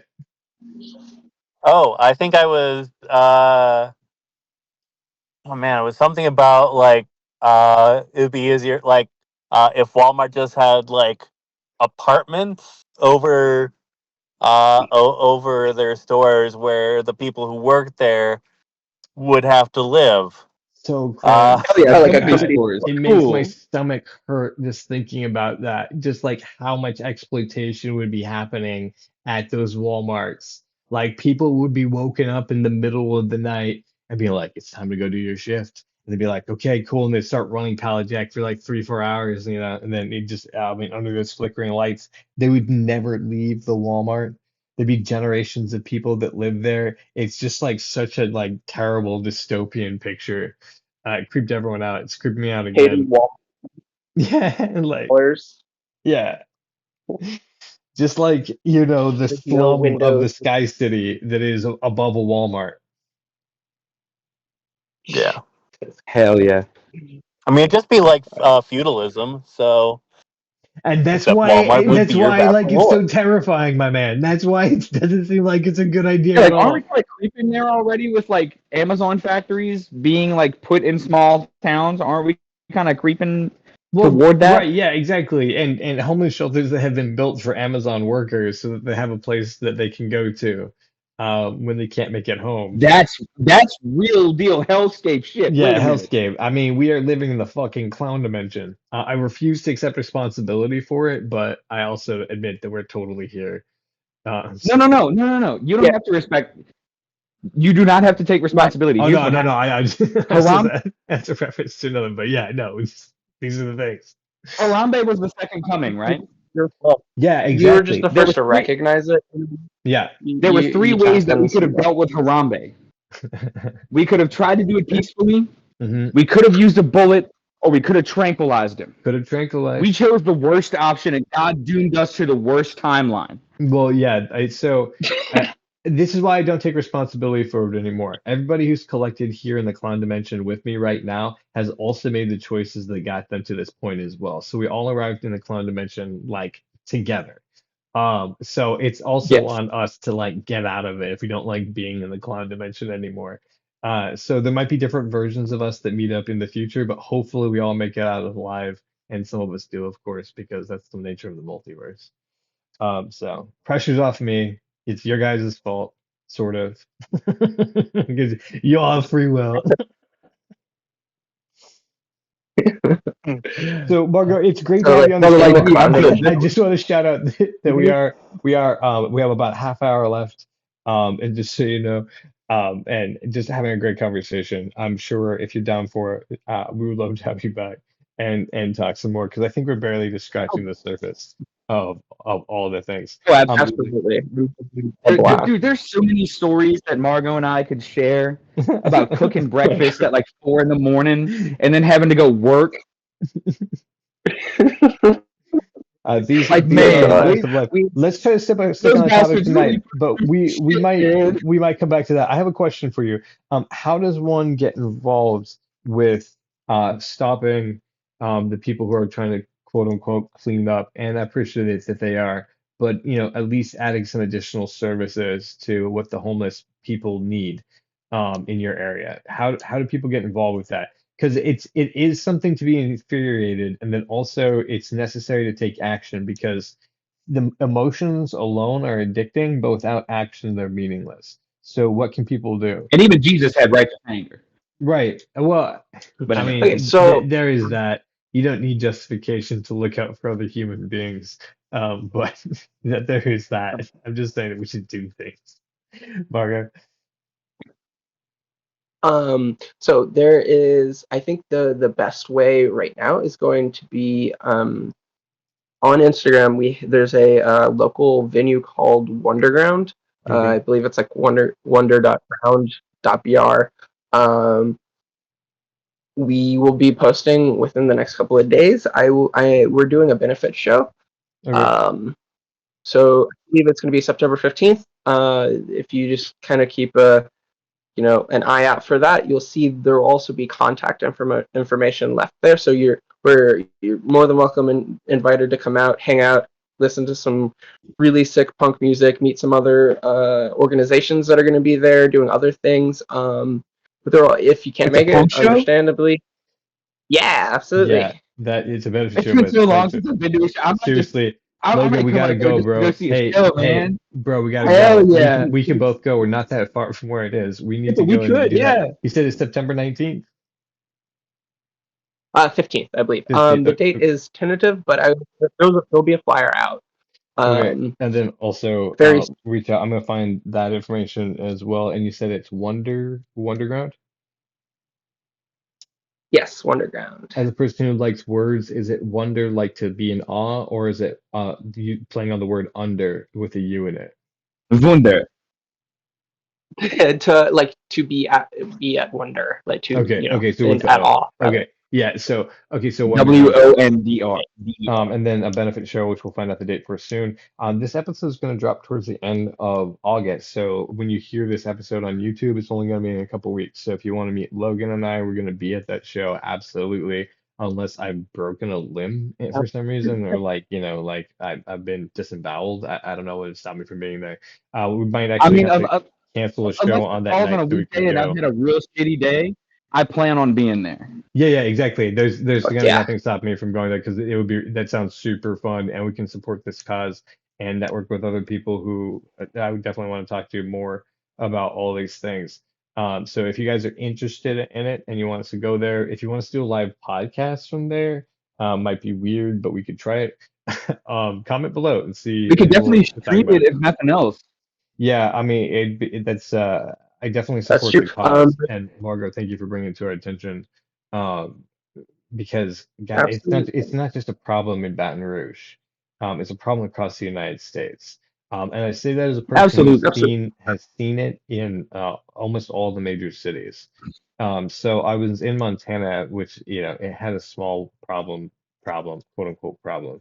The problem is that people aren't getting them off the street. That's what the problem is. It's not the people living on the streets. It's the fact that they have no place to go and no one's providing them a way to get out of that situation. That's what the problem is. So it was a small thing going on in Montana, but I also saw it in Chicago. I also saw it in San Francisco, where all the fucking millionaires live, and then also in LA. And then when I, of course, got to New Orleans as well.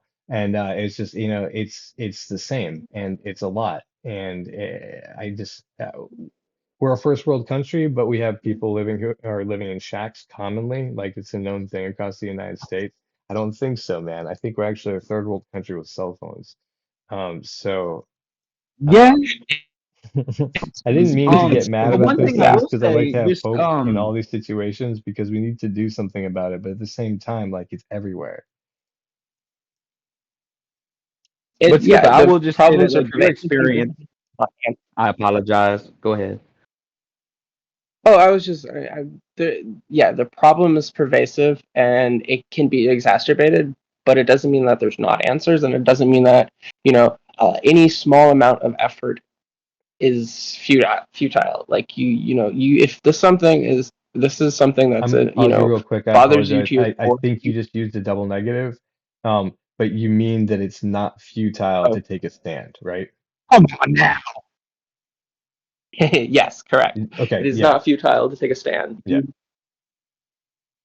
Um, there's options. I'm sure, there's probably already organizations that are doing these things, and if there'd be someone who started this organization, me and my friends are a prime example. We've already made a considerable impact, and like patting myself and my friends on their back, but like we started from nothing, Right. just a bunch of people with passion for the world. Right. And this is Aaron Cosbio's philosophy. And one of the reasons that we continue working together extensively is because I like to be reminded of it constantly, is that we can't necessarily change the entire world, but we can make the choices in our local area, in our local spaces where we interact with people to be positive and move things in a positive direction. And that matters. It matters that we all do it. I just love the people that were Absolutely. around and show Right. them care and show them that you care. And that's the part that bothers me about people who are really far right who want to clean up the city, but they lack that care. Like they obviously do care enough to get out and clean up the city, but like are missing the care for the people. So I'm not saying like, these people need to be Yeah. strung up, but just they have this hole in their thought process that lacks compassion for Hmm. humans. Absolutely.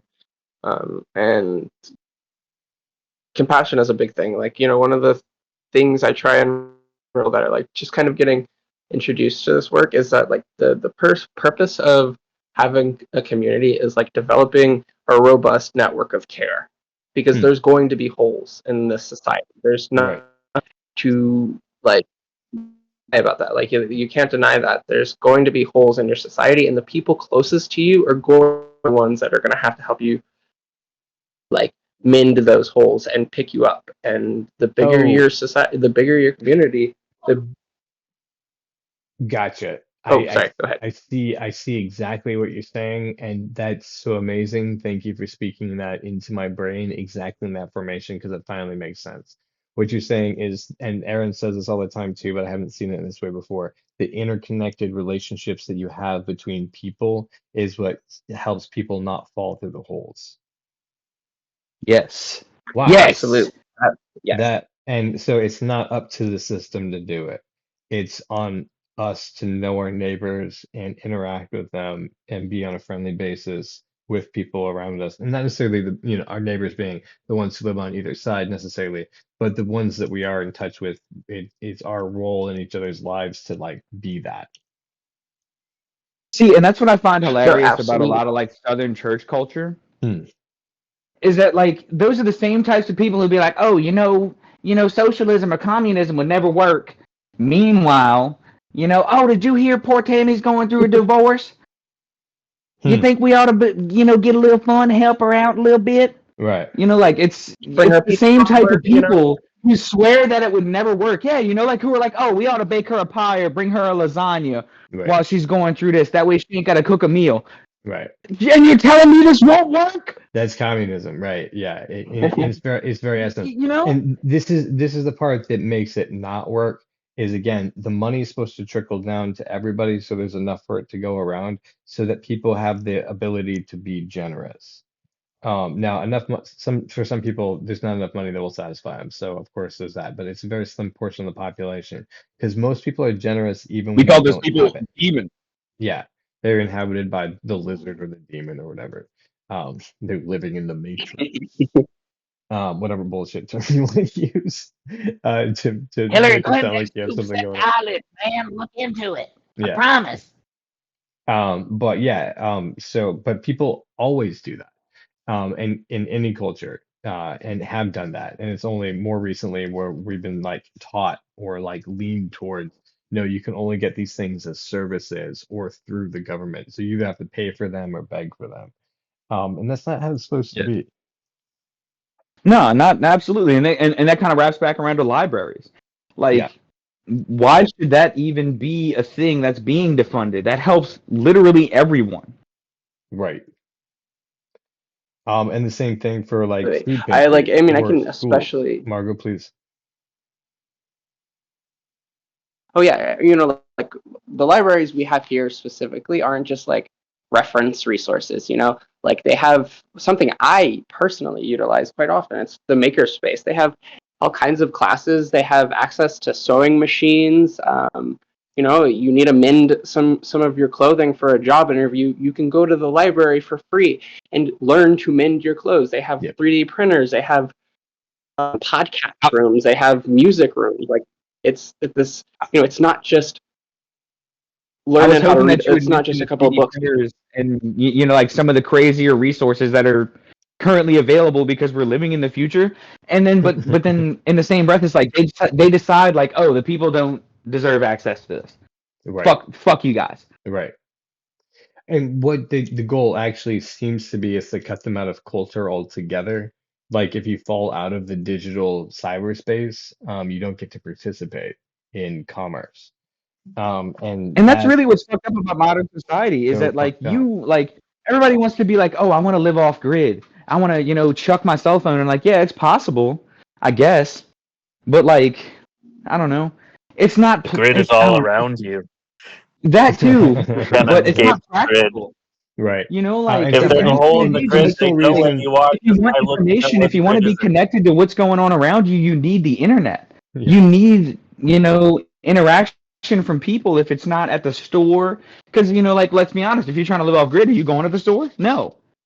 So it's like, what social interaction do you get? right. You need Um, the internet to be able to get your news and your information and your, unless you're just going to be oblivious. And just, I mean, I guess some people would rather live that way, there you Ignorance is bliss, And so they say. absolutely, but so like on another note to like kind of go off what you're saying, like I strongly believe that like part of being an individual is your need for community. Like Yeah. it's a reflection of being a person, Absolutely. Humans are social creatures. Yeah. Even as a person who is Yeah, overwhelmed absolutely. in social situations, I still need to be around people. But I apologize, Margot. Please Yes, continue. please continue. Oh no, you're fine.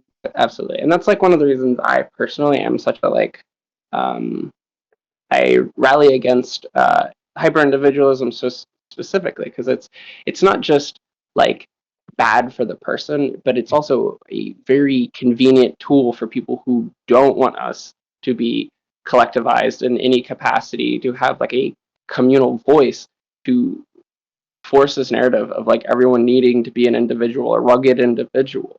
It is a And that very comes convenient with, way I feel like that's an to identity that comes with direct like being an American or like being a patriot is like, oh, I'm independent. I don't need anybody to help me. I got my own guns and I can kill my own animals.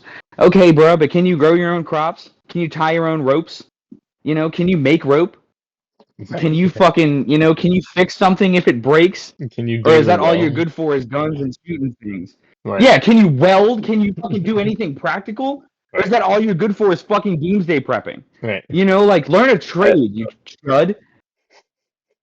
So Logan, I just want to say, like, I have some people here and they're listening to you, and my friend was just like, "Go off, you're cooking." You're like, I just want to give you your props on that. Thank you. Thank you. Thank you, Chad, for joining us tonight on Drawing Without Jack. See, and I say that as an appliance repairman. That's, I mean, I guess if you can call it a trade, but kind of gives me a little bit of everything. But like there are really some people who's like, yeah, I just know about like guns and ammo. I'm like, okay, can you pack your own ammo? Right. Well, come on, dude, fucking learn something then. Be useful. Like everyone, I feel like everyone should learn a trade, dude. Like, and that's one of the things that pisses me off. Once again, I guess this kind of loops back to Louisiana's education. Nice. So I grew up as what's known as a gifted kid. Anyone who grew up in the 2000s might know what that means. That's And essentially, I was babied through the entirety of my high school, and everything. I was in very small classes, and I ended up socially crippled. If you asked me to Okay. do this type of thing in high school, just like speak in front of like 4 people on something that would be put on the internet, I'd be like, no, absolutely Nah. not. But no, I say that to say, Gifted fuck, kid. I don't know what I say that to say. I forgot now. You said you were I a gifted apologize, kid Jack. in Louisiana. Yeah, so essentially, like I said, I didn't learn anything different, but Ah. I was just shown. And they're like, you know what, he's going to be the thinker, you know, because that's what happens. They get you get put on Yeah, like tracks. this guy. It's either the people who are going to Yeah, be like the workers or the people who are supposed to go on to college. And I that think it's was like what a it was. 20/80 split or That something was what like it that. was, right? Yeah. So right. So throughout that, I was always considered like an academic. And like no one ever told me, like, yeah, don't focus, like don't try sports. Just focus on your education. Focus on your education. Go to college. Don't worry about a trade school. Don't learn how to weld. Don't learn about how electricity works. Who gives a fuck? You need to go and do engineering or, something like that. Like, dude, I wish I would have gone into some shit like appliance repair or any plumbing, electrician when I was 18. Because I guarantee you, I'd be better off right now. Well, people always say that about the alternate futures. I wish I'd gotten a business degree because I think it would have made sense Oh in yeah, the place hindsight that is I always. wanted to end up. Yeah, But also let's I be needed honest. to pursue art. Yeah, and improv. Hindsight is always 2020. But I mean, it's just the way that a lot of the people who were treated just going through the counseling system. Like if your GPA was above like 3 or so, they'd be like, yeah, go to college. Don't worry Right. about a trade school. Go ahead and apply to a college. They don't know you. No, but I feel like I've arrived in the right place at the right time. Like I went to Chicago and met Aaron, and that's how we met up. And then later came to Louisiana where I met Logan and Margot. So, you can say this could have happened better or that could have happened better. My life could have been here or there. But you always make the best of where you are, and it's fun. It's good to find good friends. I say that to say we're in the last 15 minutes of the show, so we are headed towards the wrap up. Glad again to have you here, Margot. So again, let's hit this nail on the head to like put this conversation to bed, at least for this episode, because again, I think we have further conversations to have. But Absolutely. I think we've identified the problem. I think we've identified our feelings about the problem, about how the system feels really broken, and a lot of us are one step away from homelessness. And that when you get into that trap, it's very hard to get out of because everyone is against you. So that's the case. So what is the solution in your opinion? I know it's a tough one. So it goes back to creating that robust network of care. Yes. Especially in this situation, part of the thing they're getting funded for is cleanup. If we can create an organization that is also dedicated to doing this, that is something we're working on, like trying to build, cleaning up needles off the street is an objectively good thing. Yes. Working with other organizations that have funding to help get better legislation and material means for these people, Yes. whether that be like housing vouchers or, permanent, as well as mental health care. We're all working on, it's all these things that we're working on. Obviously, we're pretty much in our infantile stage currently, but, Right. things are snowballing like exponentially, rapidly getting funding and more members, and Good. we're doing well, And I'm hoping we and continue to because you it's an issue that needs to be taken care of. And hopefully more people across the country will be moving in that direction as well. absolutely. As things get worse, your proximity to being homeless is getting much worse. Yeah. I said that in the And summary of the wrap up, any but we one of didn't us actually is hit that infinitely directly closer on the to. head. I'm sorry, please continue. I was just gonna say, Oh any yeah. one of us. I apologize. I didn't realize that I did not have the floor. Margot, please. Cool. We're sorry, I forgot where I was at. Looking to it's sorry. We're the biggest thing that we as an organization are trying to do is meet the individual need, meet the people, go out and meet and become members of the community and find out what they as individuals need directly Cool. to move forward with their life, be subjected to this violence. Nice. And thank you. It Hell has yeah. not been said yet. You're the first person to say it. It is violence. I was stating in terms of crimes being done to these people. Um, but even though they have a social right to throw them out of certain spaces, because of there's laws that are written, it still doesn't like negate the violence that's being done to dragging someone out of their space or taking all their Right. Just because belongings the law's away. in place doesn't mean it's not. Right. I Just think because we it's could lawful doesn't venture mean it's not violent. 100%. Yeah, there are numbers of laws that have passed in Louisiana had turned out to be, bad and needed to be repealed. So just Yeah. because it's a law does not make it just. It just means that was a popular opinion that someone got passed through. And unfortunately, Louisiana, it probably has something to do with a lot of money exchanging hands. Of course it does. I mean, Absolutely. most of politics, right? Not to single out Louisiana, but it does have quite a history. I love this state, but one of my catchphrases Yes, about it is that it was built on bad soil and bad politics. Yeah, yeah, true. But I think you were moving towards Margot. The important thing is to get involved in your communities and begin to take action. And then if something is a noticeable problem, more people will also begin to take action. And then you can continue to move forward with that. Is that kind of what you're getting at before we jumped all over you?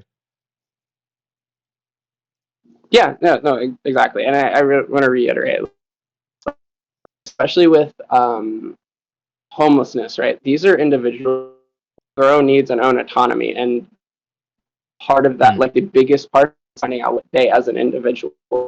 We can't do a blanket fix for all of these issues. Obviously there's going to be some areas that are overlapping, but you can't assume that everyone has the exact same need, and then that's another way that people just fall through cracks. That's really good. Yeah. I'm gonna follow up with that thought with this because what you're saying is that not everyone arrives to living on the streets in the same way. Sometimes it's financial, sometimes it's Yeah, educational, sometimes it's mental, sometimes it's addiction. But they're all, and sometimes they overlap each other. Sometimes it's a myriad of those problems. I might be missing one in that or a couple of them. But everyone comes to it, yeah, in a different way. And so you can't solve the problem by being, absolutely. well, let's just get them houses or make sure that they have food or get them a job. Because if a guy isn't able to take care of himself, then he's probably not going to be able to do a job. So, Right. and that is, A person only wants to help them. You can only help a person as much as they want to help themselves. but also a person only wants to help themselves as much as they're valued, or they feel valued. And that's not always the case. Touche. But it is, I mean, like I was at the mission for 6 and 7 years, and when people found out that I believed that they were actually capable is when I actually saw them do stuff. And because Mhm. I believe that every human is there are some physical and mental disabilities, emotional disabilities, social disabilities, but everyone has potential. So yeah, I don't know, humans, right? Uh, right. No, I think you really summarized it very well, very poignantly. Absolutely. Aaron, do you have some wrap-up thoughts on the topics we've been discussing tonight? Financial insecurity, homelessness, what some people are doing to those people? Oh man, I just mostly think that homelessness could be solved by giving these people homes because there's so many like abandoned buildings. It just seems ridiculous. Right? Like the Yeah, fact that there are ghost towns in this country yeah, and homelessness, that doesn't compute. right. Like, Yeah. And since they have their own economy already, it seems like it would be possible to get them to places where they would be, again, working with each other, have a purpose and a reason. Because I'll tell you from a person who has like slept on the streets, and I didn't do it for very long, um, but yeah, to be in a place where you're like, I've got nowhere to go, and like to like try to figure out, what do you do now? Like when you have no money, you can't even like look for a job, right? Because you can't get clothes, and if you don't have access to like a shower, you can't like start getting your life in order at all.